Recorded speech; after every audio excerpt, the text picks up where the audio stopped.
الحمدللہ رب العالمین والصلاة والسلام علی سید الانبیاء والمرسلین اما بعد فاعوذ باللہ من الشیطان الرجیم بسم اللہ الرحمن الرحیم۔ السلام علیکم ورحمۃ اللہ وبرکاتہ۔ الحمدللہ سورہ صاد تک پارہ نمبر 23 تک ہمارے تفسیر کے اسباق مکمل ہو چکے ہیں۔ آج کے سبق میں سورہ زمر کا تعارف پڑھنے جا رہے ہیں۔ تعارف میں سب سے پہلے اس کے مقام نزول کی بات کر لیتے ہیں۔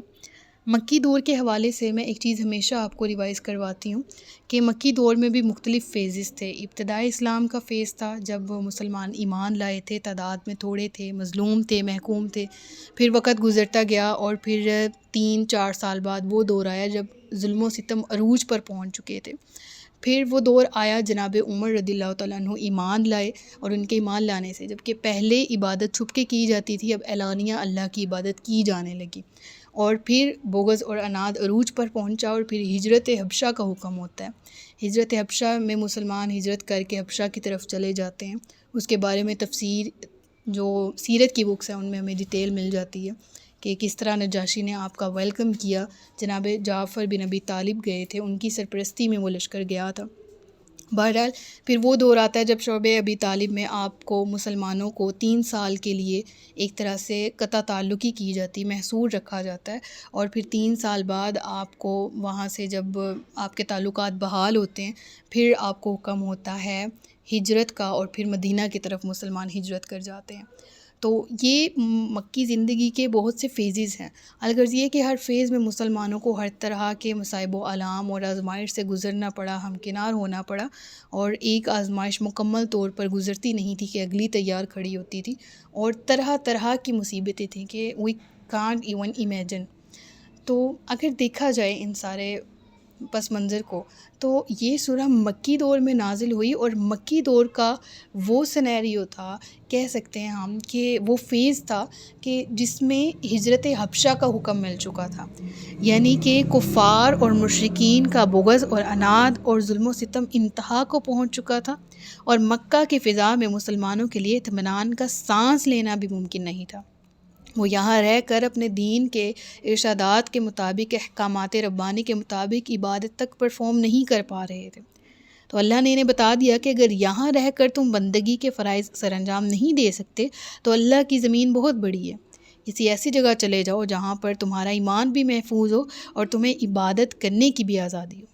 چنانچہ مفسرین کہتے ہیں اسی صورت کی آیت نمبر 10 میں ذکر ہوتا ہے وَأَرْضُ اللَّهِ وَاسِعَةٌ، اللہ کی زمین بہت وسیع ہے۔ یہ آیات اس وقت نازل ہوئیں جب حضرت جعفر بن ابی طالب اپنے ساتھیوں کے ساتھ، حضرت جعفر کون؟ حضرت ابو طالب کے بیٹے، حضرت علی کرم اللہ تعالیٰ وجہ الکریم کے بڑے بھائی، ٹھیک ہے، وہ اپنے ساتھیوں کے ساتھ مکہ سے ہجرت کر کے حبشہ کی طرف روانہ ہو گئے، اور اس صورت کے مضامین اور اس قسم کی روایات سے بآسانی اندازہ لگایا جا سکتا ہے کہ یہ سورہ اس زمانے میں مکہ مکرمہ میں نازل ہوئی جب مسلمانوں کو حبشہ کی طرف ہجرت کرنے کا اذن مل چکا تھا۔ اب اس کے بارے میں بات کر لیتے ہیں رکوع اور آیات کے حوالے سے۔ تو اس سورہ میں 8 رکوع ہیں، 75 آیتیں ہیں، اور اس سورہ کی فضیلت کے بارے میں ہمارے سامنے یہ حدیث آتی ہے جو حضرت عائشہ صدیقہ رضی اللہ تعالی عنہا سے مروی ہے کہ آپ فرماتی ہیں کہ ہر رات نبی اکرم صلی اللہ علیہ وآلہ وسلم سورہ اسراء یعنی سورۃ بنی اسرائیل اور سورہ زمر کی تلاوت کیا کرتے تھے۔ اللہ اکبر! یعنی اس سورہ کی اہمیت اور فضیلت ہمارے سامنے آتی ہے کہ اگرچہ ہم مسلمانوں میں ایک خاصی تعداد میں لوگ سورہ ملک یا سورہ واقعہ وغیرہ سے تو فیملیئر ہیں کہ رات کو اس کی تلاوت کرنی ہے، لیکن سورہ زمر، سورہ اسراء بھی ان صورتوں میں سے ہیں جن کو رات میں نبی اکرم صلی اللہ علیہ وآلہ وسلم تلاوت فرمایا کرتے تھے۔ آگے چلتے ہیں، سورہ کے مضامین کے بارے میں بات کرتے ہیں۔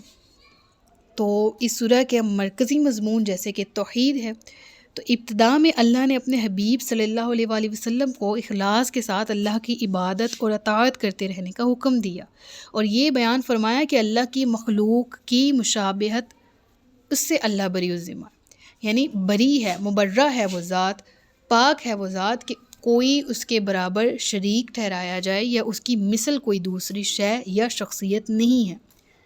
اور بت جن کو اپنا معبود مانا جاتا تھا، یعنی مشرکین مانتے تھے ان کو اپنا معبود یا اپنا پیشوا یا شفاعت کرنے والا، اور اللہ تبارک و تعالیٰ کے ساتھ ان کو شریک ٹھہراتے تھے تو اللہ نے ان کے تمام باطل عقائد کا رد کیا اور کہا کہ یہ بالکل بھی میرے جس طرح تم سمجھتے ہو کہ شاید میرا قرب حاصل کرنے کا وسیلہ یا ذریعہ ہیں یا میرے قریب آنے کا یا شفاعت کا، تو ایسا کچھ نہیں ہے۔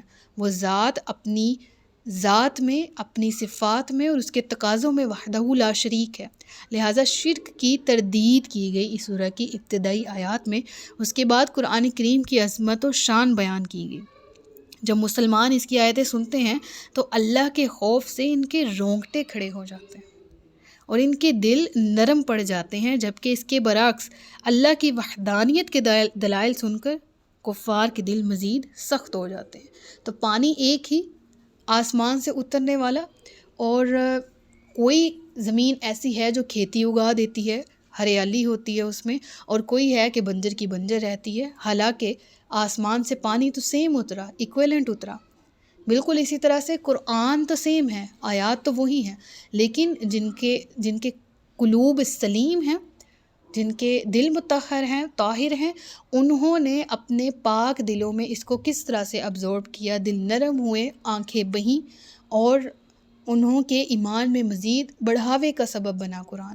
جبکہ یہی قرآن کی آیتیں قرآن کے حوالے سے جب کافر سنتے تو ان کے دل مزید شقاوت کا شکار ہو جاتے، مزید بغض اور عناد میں بڑھ جاتے، مزید وہ نفرت میں حد سے آگے گزرنے والوں میں سے ہو جاتے۔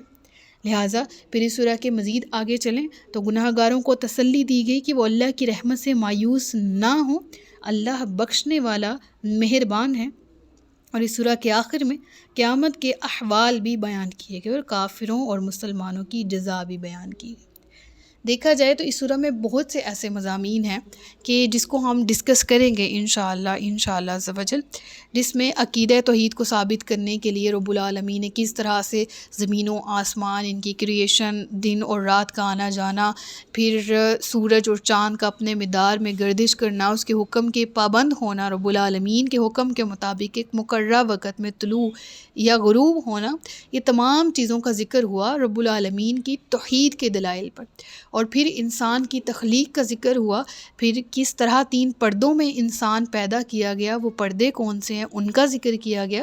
لہٰذا رب العالمین نے بہت پردلائل انداز میں حقیقت پیش کی اسلام کی، قرآن کی، اللہ وحدہ لا شریک کی ذات کی۔ اور یقیناً یہ سورہ بصیرت والوں کے لیے، عقل والوں کے لیے بہت بڑی نشانیاں سمیٹے ہوئے ہے۔ ان لوگوں کے لیے نصیحت ہے جو کہ متقین ہیں، جو کہ اس سے نصیحت حاصل کرنا چاہتے ہیں۔ اس کے علاوہ سورہ صاد کے ساتھ اس کی مناسبت دیکھیں تو سورہ زمر کی اپنے سے پہلی سورہ صاد کے ساتھ ایک مناسبت تو یہ ہے کہ سورہ صاد کے آخر میں قرآن مجید کا یہ وصف بیان کیا گیا کہ قرآن تو سارے جہان والوں کے لیے نصیحت ہی ہے، اور سورہ زمر کی ابتدا میں قرآن پاک کا یہ وصف بیان کیا گیا کہ کتاب کا نازل فرمانا اس اللہ کی طرف سے ہے جو عزت والا، حکمت والا ہے۔ تو گویا کہ ارشاد فرمایا گیا قرآن وہ کتاب ہے جو سب جہان والوں کے لیے ہے اور جسے عزت اور حکمت والے اللہ نے نازل فرمایا۔ یعنی اس سورہ کے ابتدا میں اور سورہ صاد کے انتہا پر قرآن کریم کے متعلق ذکر کیا گیا ہے۔ دوسری مناسبت یہ ہے کہ سورہ صاد میں حضرت آدم علیہ السلام کی تخلیق کا ذکر کیا گیا، اور سورہ زمر میں حضرت آدم علیہ السلام کی زوجہ حضرت حوا رضی اللہ تعالی عنہ کی پیدائش اور ان سے دیگر انسانوں کی پیدائش کا ذکر کیا گیا۔ اس سمیت دیگر بہت سے مضامین ہیں جن کا احاطہ انشاءاللہ کرنے کی کوشش کریں گے۔